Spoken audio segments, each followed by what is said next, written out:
Restless movement from all parties broke the multi-hour-long silence. A van door slid open.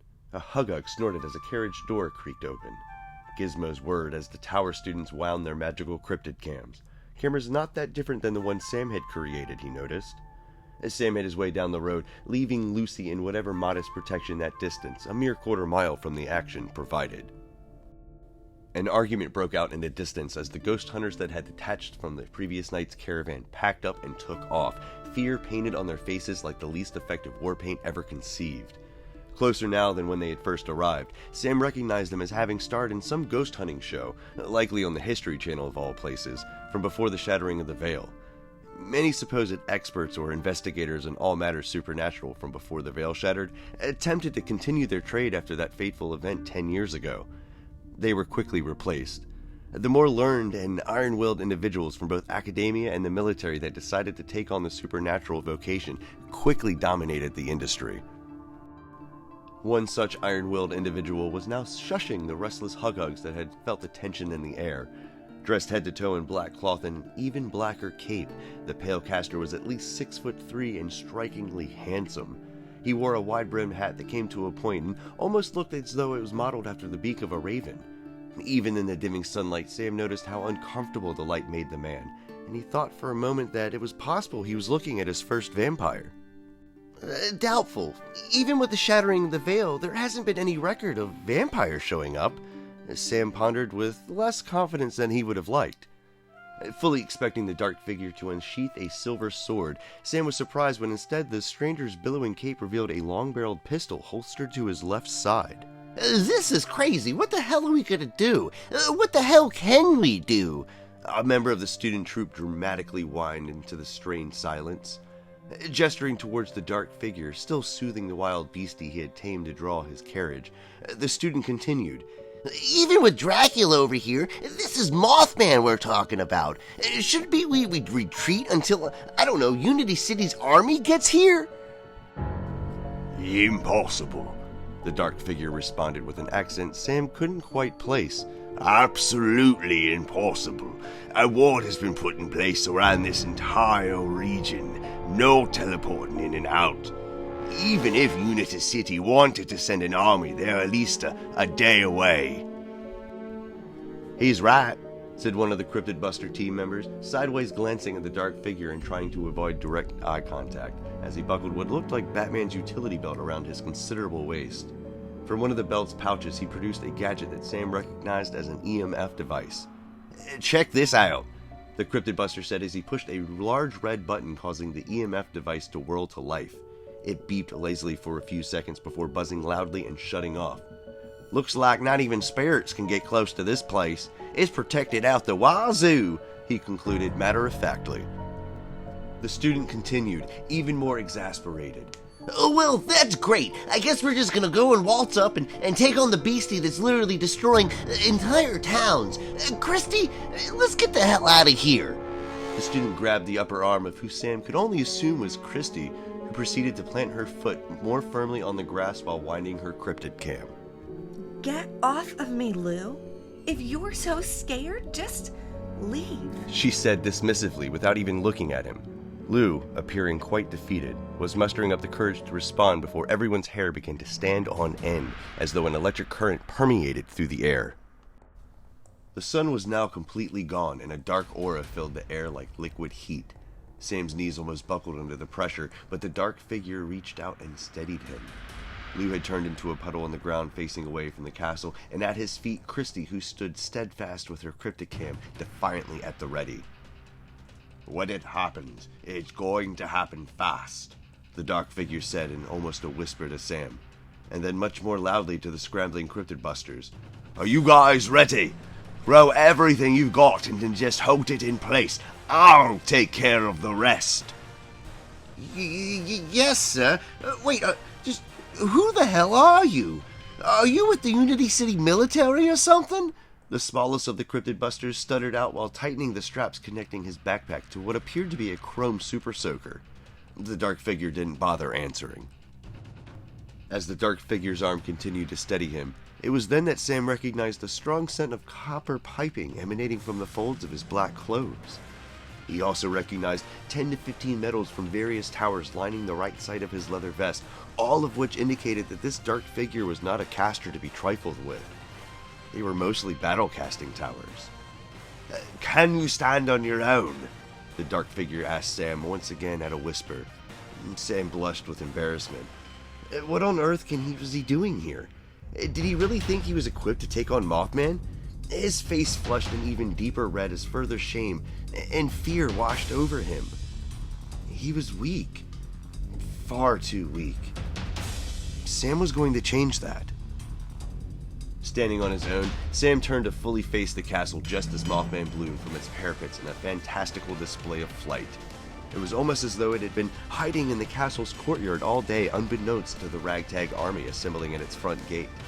Sam, quite comically as he realized later on, lifted his bat at the ready. The magic coursing through the air vibrated its wood, making it feel as though Sam had swung full force against a slab of solid metal. The moment it spread its wings fully, the liquid heat pressurizing the air around Sam magnified tenfold. It was fear incarnate. It was death in flight. It was the night itself, spreading its wings in all its terror. But something was wrong. But what exactly was wrong? As Sam attempted to contemplate this, his thoughts were scrambled in much the same way as they were in the darkest nightmares. In these nightmares, his legs would turn to jelly and his body would move in slow motion. As Sam tried to put his finger on what exactly was different about Mothman, the other parties began to move in formation. Hit it! Roared the dark figure with an unnatural force Sam recognized as magically amplified sound. The three cryptid busters unloaded onto Mothman with their chrome super soakers, and great jagged beams of light poured from the nozzles like controlled lightning bolts. Rather than piercing Mothman, though, they wrapped around it like vice grips and held it in place, hovering some 100 feet above the Loveland Castle. Holy shit! Someone began. Mothman screamed into the autumn air, and Sam's fear turned his blood into steam that went pounding to his ears. He was scared. Yes, he was utterly terrified. But not as frightened as he should have been, he realized. Not as frightened as he was on the first night he saw Mothman, only a few days ago. Was he somehow immune to Mothman's terror-inducing power, having experienced it now twice before? Sam was doubtful about it. Whatever you're gonna do it fast! You can't hold this asshole here forever! The largest of the group screamed back at the dark figure, who was in the process of unbuckling his long-barreled pistol from its inadequately proportioned holster. Sam somehow found the strength to mutter a question, his curiosity briefly overcoming his fear. Where is your spell book? You don't think a gun is going to do anything to this thing, do you? The dark figure smiled and revealed a mouth full of gritted teeth even whiter than his pale skin. Kid, you've got a lot to learn. This gun right here is my spell book. It's a caster gun. And with one quick motion, he flicked the barrel of the caster gun open, and it whirred as the 3-shot cylinder rotated on its axis. The dark figure's belt, Sam now saw, was decorated with 24 or so pockets for cartridges in his bandolier like something out of an old John Wayne movie. Only half of them were actually occupied with cartridges, each one unique in design and color. And these are my spells. Little bastards are hard to come by, but it's worth the effort.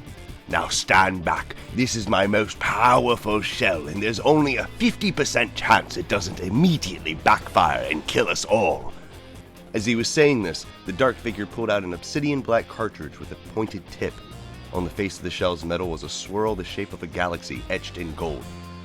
As soon as I shoot this, I'll probably collapse from exhaustion. Be a good lad and catch me if that happens, the dark figure said through gritted teeth and with false humor, almost as though he's preparing for something that was really going to hurt.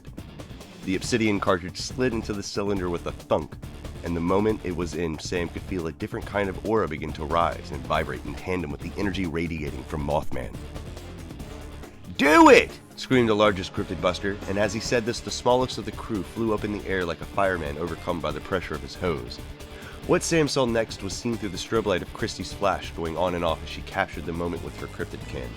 The dark figure aimed with his caster gun and pulled the trigger.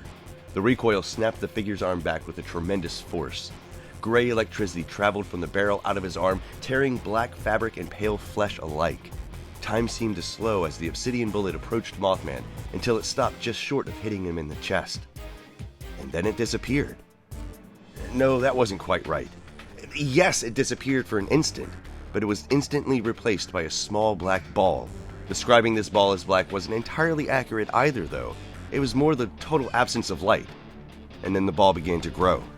And as it began to grow, Mothman began to warp around it.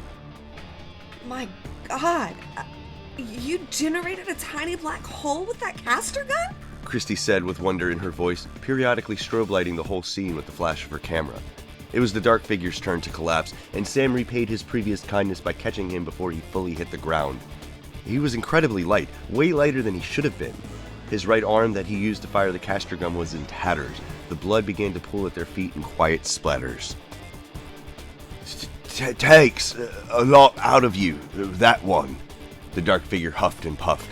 So, Sam thought, even though the caster gun and its shells were different than your typical spellbook, it appeared as though it functioned in the same way. The source of energy, page or bullet, had to come from your own aura. The larger the spell, the larger the aura. And what a spell it was. Mothman screeched and squirmed as the space around it pulled and pushed itself towards the growing black hole. The tendrils of energy being shot from the Cryptid Busters were the first to succumb to the spell's suction and pull away from Mothman. The group collectively held its breath. And just before it appeared, as though Mothman would pull away, escape, and unleash its fury, it fell into the black sphere almost faster than Sam's eyes could follow, popping out of existence along with the sphere. The vacuum that was left in the silence drove Sam into a temporary panic as he manically thought that the black hole had sucked up all the sound in the world as well. But then the silence was filled. Did we just... One of the Cryptid Busters hesitantly began. Did we just destroy the Mothman? Yes, it would appear so. The dark figure said in a weak voice from the place on the ground where Sam had gently left him sitting. This is totally making it into the school paper, Christy said, barely able to contain her excitement. Even though only several minutes had passed, the shadows had grown so long that they were now indistinguishable from each other, and true nightfall was upon the group.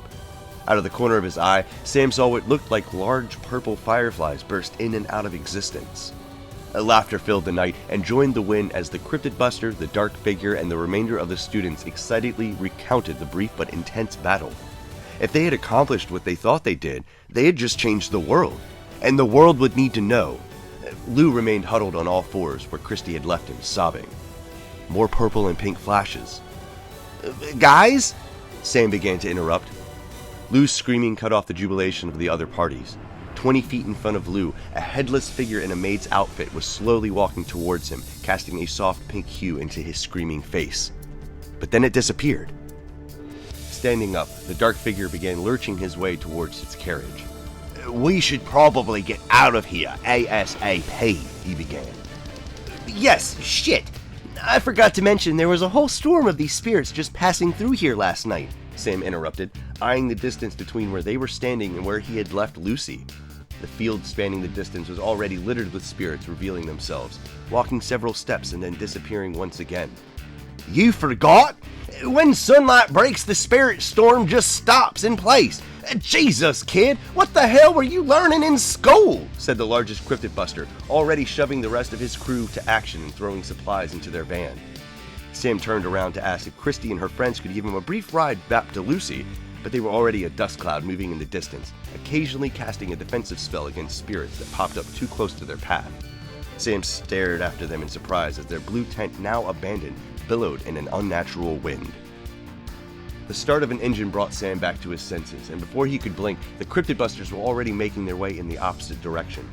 Atop the roof of their van, 3 small balls of light spun around each other in a tight formation, casting rainbow light in all directions and warbling like a police siren. Every spirit the rainbow light hit spun away from it in an anguished face. It was so bright that Sam brought his hand up to his eyes to block the assault until he was shrouded in shadow by a large object, the dark figure's carriage. A huggug chuffed next to him, eyes wide as it took in the increasingly perilous surroundings. The dark figure leaned through the open window of the carriage, allowing Sam a brief glimpse into the space. It was completely and utterly pitch black, likely the result of a privacy spell, Sam figured. I would offer you a ride, but this carriage is so warded with various spells that prevent anyone other than myself from entering that it would take an hour just to lower them. Instinctively, Sam reached to grab hold of the carriage door. The dark figure's hand, already partially healed, shot out and intercepted Sam's, and the leather of his glove squeaked as his grip tightened. Look, even touching the door handle is liable to blow your fingers. The dark figure's voice trailed off as his eyes darted back and forth over the scene unfolding behind Sam. The spirits were appearing, but no longer disappearing, and they were moving towards the carriage. In a hushed, panicked voice, the dark figure continued, Most of the wards disappeared with Mothman, but it seems like the castle is still being protected by something. If you want to survive, get your ass into that courtyard now! And with that final exclamation, the carriage jerked forward as a hug, not waiting for any particular order from its owner, but rather sensing its owner's emotional state, began galloping away from Sam. It took less time for the ragtag army to escape into the night than it took them to defeat Mothman, and now Sam found himself standing in an open field surrounded by a developing spirit storm. The only path he could see that was clear of any apparitions was through the gates of Loveland Castle. Sprinting the 200 or so feet across the bridge in mere seconds, Sam made it to the castle's surrounding walls before turning around, his back painfully digging into the jagged stones. He fully expected to have a dozen or so spirits hot on his trail, ready to steal his soul and have him join their ranks.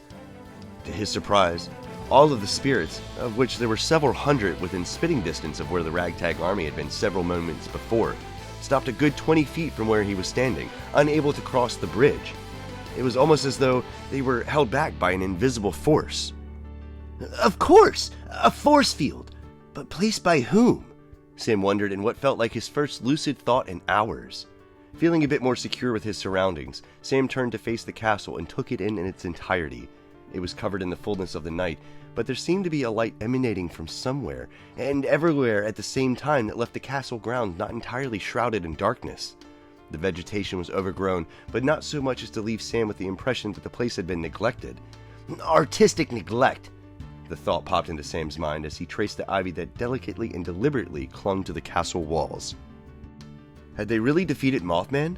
Was it really that easy? Was the nightmare really over? Sam's mind was racing, but before he could contemplate the gravity of what just happened, he had to get himself to safety. Just as he stepped forward through the gate's threshold, Sam's eye caught movement. How had he not noticed that before? On the top tower, not 100 feet from Sam, a light was pouring out of the window. And in that light, a shadowy figure appeared.